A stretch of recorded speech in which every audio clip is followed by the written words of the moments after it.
Thank you all for coming. There's a lot that we can be doing on a Saturday instead of listening to me, so thank you very much for your time. Yeah, it's an interesting history that I've had. I've been quite a lucky guy. I spent 25 years in the military as a paramedic, seeing a lot of what I call holiday resorts, like World Hot Zones around the world, but also dealing with people, especially as a medic, learning how to engage with people, how to treat people. If you can't get the medical information out of them and build that professional rapport, then you can't treat them. And it's no different now as a coach, where it's about the people, and as you just said, you know, their histories, their clinical histories, their life histories, their fears, their wants, their needs, where they want to go, that they have no idea of what that first step is to get on the ladder. And as we've said all along, you only know what you know. So you have to go to peers around the room here to gain the information, to gain that insights into where you like to go, hear another strategy and hear another thing. Now within all of that work, it's been very much about looking after the people. Everybody thinks that being in the military is, I give orders, they jump, and we get the job done. But there's so much more to that, because when you became a senior, as I was sergeant, flight sergeant, whatever, it's about you are their parent away from home, you're their career advisor, their career assessor, you're their relationship coach because they will get in the ship, their finance coach because they will get in the ship, their welfare when they're away, their parent when they're away. So you end up taking on those skills, and what I did, which I loved, but it was me as Nigel. Now as a coach, it's got absolutely nothing to do with me, because you guys are the experts in your own life. So where do I help you, guide you, mentor you, and give you the tools for you to increase and do what you need to do? Now Simon Sinek is a great one that I love. So leadership is not about being in charge, as I just said. It's actually taking care of the people in your charge, the people that work for you. You have a responsibility for them to give them all the tools and the environment and all the skills that they need to be able to perform to do the job that you want them to do. You're not going to do it magically. Okay? So the difference between leadership and management, I mean, if you look up there, it's about setting the vision and inspiring people. Management is about processes. It's about focusing on the people and innovation, which Joseph was talking about. Not putting in the systems and structures. You need those, but that's not leadership. And leadership is about creating positive change. The positive change is done through the people and through the team that you've created and the culture that you set, the vision, the personality, the branding, and the service or whatever you're providing, whether it is a service or a product or whatever it is to the people that you're providing it to your clients. So from a leader's perspective, I work with leaders because, one, it's something I've done all my life successfully, but two, you are your business.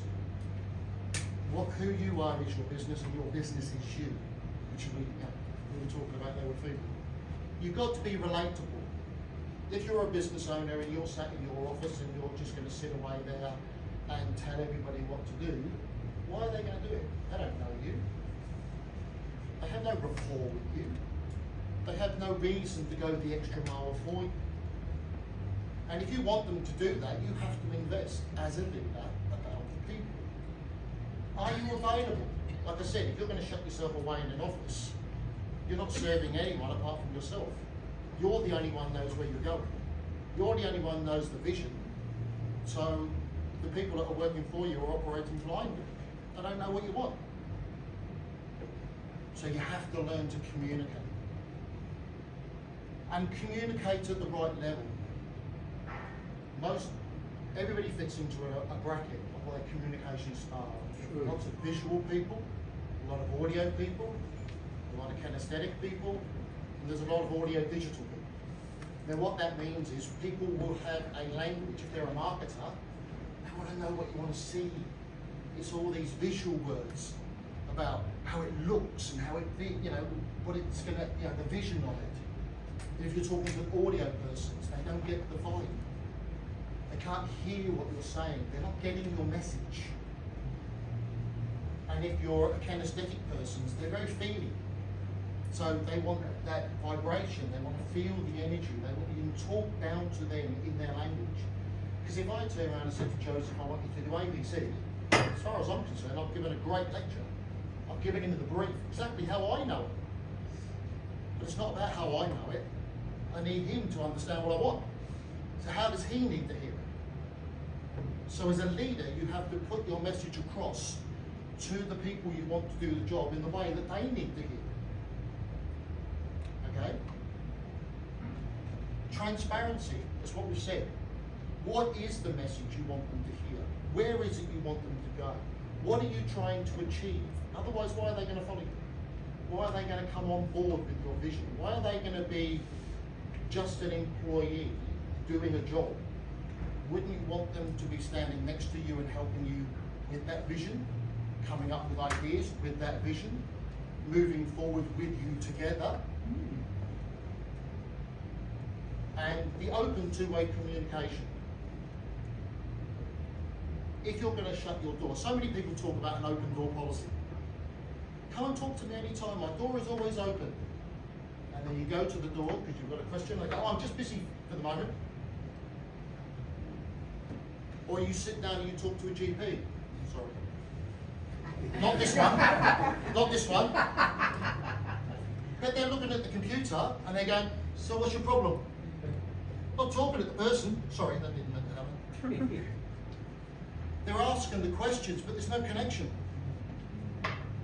You need the eye-to-eye contact. You can do the admin later. I come from the medical world, so I understand. It's the connection that people want. And it's actually making them feel belonging, feeling a worth. They have a value within your business. And then what are you going to get back? It's a two-way transaction, isn't it? Invest in me and I'll invest in you. But if you're out there as the military analogy, I say jump, you just say how high, you're not going to get that response. There are some obviously elements within the military where you need an order to be followed, and it happens. But most of the time it's done collaboratively, where we do jobs together. We sit down and explain. That's why they have a medical briefing. So everyone knows what the vision is and where we're going and what we're trying to achieve. But they have to be on board. And this is where the active listening comes in. Like I said about coming to the door of your office because you're the boss, and the two-way communication, the open door policy. If you're not listening, if you weren't listening as a GP and you take a presumption of what they're after, or you're ignoring and you're missing the point, do you think they're ever going to come back with an idea? If I'm not heard, I won't bother. If you want me just to sit here behind this desk and do the basics, I'll do the basics. You can still pay me the same. Thanks very much, mate. Now, I had a silly story about that, but I worked at Joondalup Hospital for a short period of time. And I used to do what I'll talk about later, but I used to just have that conversations with people, get off my desk, get out of my office. And I went down, I was in medical supply, and I sat down and spoke to one of the guys there, a little Irish guy. I used to call him my little leprechaun, but that's personal. But I would say to him, come on then, John, this is medical stores, you know, what would you need around here to make a difference? Do you need another laptop? Do you need another screen? Do you need desk space? Do you need another high lift? What would you need around here to make a difference? And he just sat and laughed at me. I thought, what I said that was funny. He went, Nigel, I've worked here for 10 years. No one's ever asked me that question. He says, but I've had every manager come in and tell me what they're going to change. And I'm like, yeah, fine, ain't going to help, but thanks very much. So the manager's trying to put their influence on, whereas you've got these subject matter experts that do the job all bloody day for you, that can give you loads of tips and tricks. But if you don't get off your ass and ask, what value and gold are you missing? And what stress are you putting yourself under that you have to have every answer? Or you think you have to solve every problem? So you're sitting in your office panicking, there's all these people outside like you guys, going, well, if you only asked, I could have helped you, but bollocks. Let him struggle. I still get paid the same. So you've got an employee, you don't have a stakeholder in the business. And that's what we all want.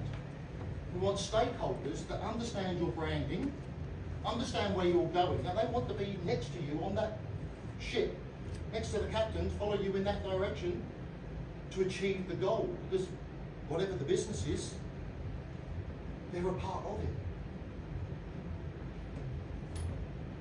So that's where we talk about inviting collaboration. We're asking people to come on board with us. You've got ideas, you've been in the business, you've been there for 10 years like John. He's got loads of ideas, loads of tips and tricks, loads of things that have worked and not worked. Bringing him to the table. Have those brainstorming sessions I think I've got down there. That's where it comes in, where we have those collaborative brains from different areas. One thing I used to do at one of the hospitals I worked at was, and we instilled this as part of the induction program. Yes, John works in stores, but that has a knock-on effect into other areas. So what I had was I put John into another area as part of his induction to realise the consequences of his role has a knock-on effect to other areas of the business. And if you can get these two silos to understand that a tiny process that John does at the front makes hours of difference down here, and vice versa, then the innovation that we've got and the teamwork that we have of creating this environment where people are actually wanting to help each other for the business, that was so powerful. And it was like the booking clerks in the hospitals bringing patients in. Just a certain bit of paper that I always forget to add in, so the patient's not starved from X time prior. So then they come in and the nurse is like, so you've not ate since 3 o'clock in the morning? And they're like, oh no, I just had my breakfast. That buggers up the whole theatre list, because now that person can't be operated on. And you know the knock-on effects. But all it took was a bit of paper that that person on the desk didn't think was important, didn't think it was relevant. But now they can see it from the other person's perspective, and now they're working as a team, collaborative. Okay? So this is where we're creating an environment where people are wanting to help people. People in the business helping other areas of the business, and what can happen is it only means that the business thrives. And then the leader, the business owner, you guys, don't have to worry about every little minute piece about the business, because you've got all these people on board wanting you to succeed, because they want the business to succeed. They want to succeed. And what is your best brand out there is all your staff going, oh, I love working there. It's so much fun. You get all the guys in a pub on a Sunday night going, oh shit, it's Monday morning. And then you got one bloke going, oh, I can't wait to go tomorrow, all the guys are there. Have a great time. Where the frickin' hell do you work? Have you got any jobs? We all want to belong. That's why we go. It's a second family, isn't it? We go to work to be a part of a community. Now, if you go in and you sit on a desk in a tiny little office like that and you never move from 9 to 5, what's the point of going in? So leadership is about bringing that out in people, getting that collaborative, and all you're doing is allowing that environment for people to thrive. And if you allow people to thrive, what happens is the business thrives. So you change the business leader to be that inclusive, transparent person. The team follow that. They mirror, match, and model, which we talked about from childhood. You know, you pick up the traits that your parents teach you. That's how we learn as children. You mirror, you match, and you model exactly what your parents do. That's why we like certain foods. And when your parent says, oh, shut up, you can't sing, you're like a cat. And the next minute someone says, oh, ever go at karaoke? I've been told I'm crap all my life. Or you become a business owner and you have to go into network functions and stand up and pitch. Or an idiot like me and stand up and talk. But all your life someone has said, you know, you're crap at that. It stops you in your business, it stops you in your tracks. So you need to get people on board, encourage the people, engage the people, empower the people, and show them the worth within your business. My job gets easy. All I've got to do is look after them like a parent. And it's the same thing you want to do with your kids, isn't it? You empower them, you give them all the tools, you give them all the skills, and you pat them off to go into the world to do the best they can. That's what you need to be doing with your staff. And that creates the family that you're actually looking for. And this is what I've said about before. Get out of your office. Be a part of the floor, the team, where the work is going on. I used to do this thing there called the walkabout. I used to call it my ward rounds because I was in the medical. I changed it because Australia. Here we go. I'd go, get out of my office, get away from my laptop. No one wants to sit down to a laptop in an office on their own, do they, all day just looking at the screen. And I'd put my backside on the corner of the table, excuse me. And I'd be like, that was the weekend, I heard it was your daughter's birthday, blah, blah, blah. Just a casual conversation on creating relatability, and creating connection. I'm knowing about my staff, they're knowing about me, I care. I actually knew what your daughter's name was. Then the next thing is, look how things going on in here. Oh, it's all right, you know, we're struggling a little bit, printer's playing up. Oh, you should have told me, I'll fix it. Really? That's what I'm here for, isn't it? Oh, yeah, no problem. And then I'd go down and sit on medical reception. I start answering the phones, they sort of look at me as if I was weird. So the boss never gets out of their office and answers the bloody phone. They're too big for that. But they got to see me operate. Or they got the shit phone call, and all they would do is pass it behind because they knew I had their back. He's always there to protect us. I go and sit in the waiting room, that was the funny one. I go and sit in the waiting room, talk to the patients and point to the staff. They shit themselves. What's he saying? And then the staff were like, actually, the patients were like, who the hell is he? He's not the practice manager, I've never seen one of them before. But they're my customers. How are my team doing? How are my receptions? Do they look after you? Oh my God, Diane, she's amazing. You can ring up, she always knows, you know, that, you know, I have a problem, she gets me in. I don't want anything more from your service. Thank you. I now know Diane's doing her job properly. And if not, what do I need to do as a leader to train her, to arm her, to forewarn her? What skills do I need to give her to do the job better? Okay? So it's about the people. And as I said, seeking advice from your SMEs. My receptionists sit there all day, every day, 8 hours answering phones, booking appointments. They've got the best techniques in the world for me to say, you know, if only we had. Let's have a look at it. Let's sit around a table, let's discuss it. Will it serve the business? Will it serve you? Will it improve productivity? And then we'll implement it together. How empowered does that staff feel now? That they had an idea that I listened to and implemented. They're like, oh shit. Next minute, they're knocking on my door again. I've had another idea. So you've created this innovation by doing nothing, but actually getting the team to help you move your business forward.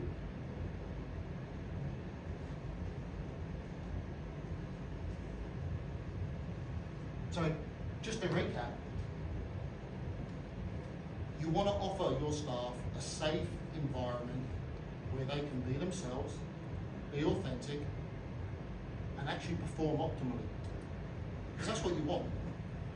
If they're not producing, why are they not producing? What am I not providing for them, or do you just tell them they're shit? Let's have that conversation. Because there could be something you could provide that's totally simple, or something you've never asked them. Or if you don't know them, you don't know what's going on in the background that could be affecting them in work. And we're all people, we're all human.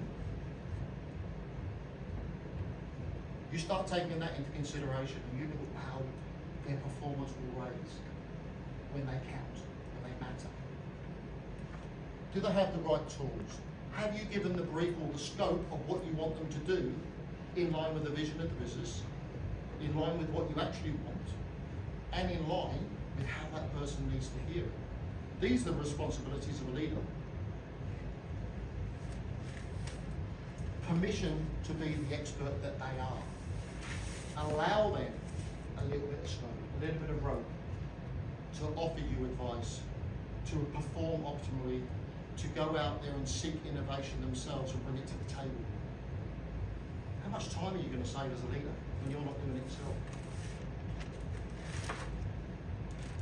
A voice and a worth and an open communication model that they can bring forth you, your business and your brand and you can just almost just sit back and be the captain of the ship on the bridge, looking forward to the vision. Where am I going to get my next clients? What's the new scope going to be? How can we improve? Knowing that all your little departments behind are on board with you. They're following you, they've got your message, they know what you're looking for, they're singing your song of your brand. I actually come up with a stupid analogy my wife dared me to talk about at school. That's the beautiful one at the back. You know.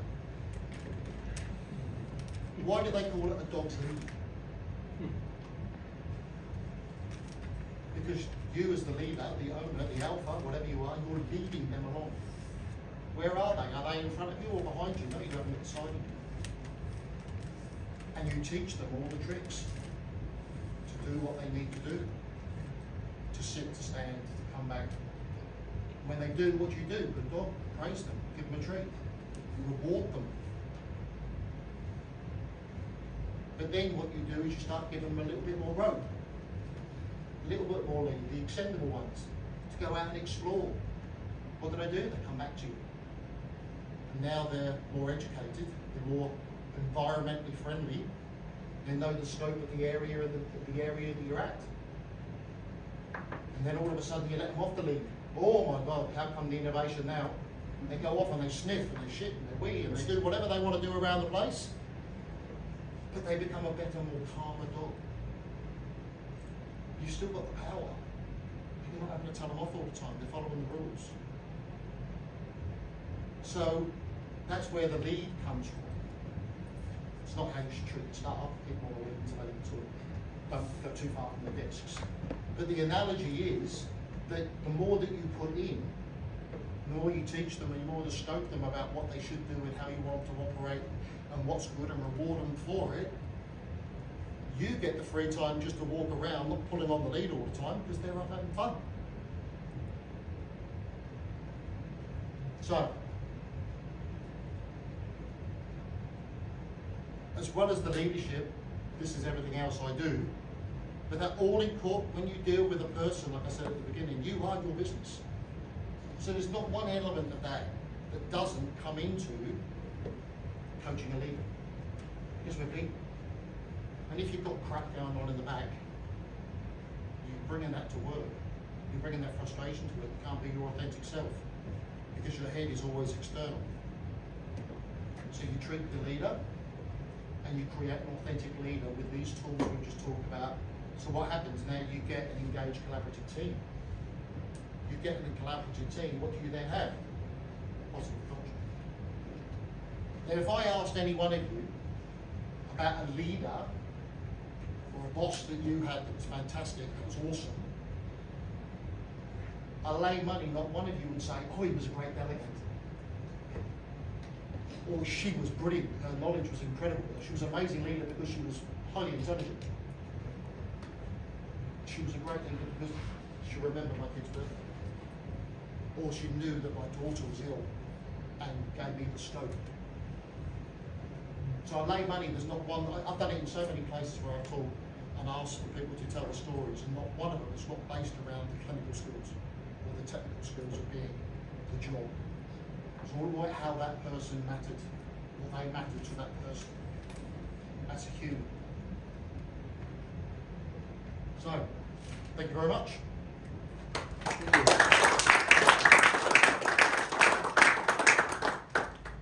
Any questions? Well,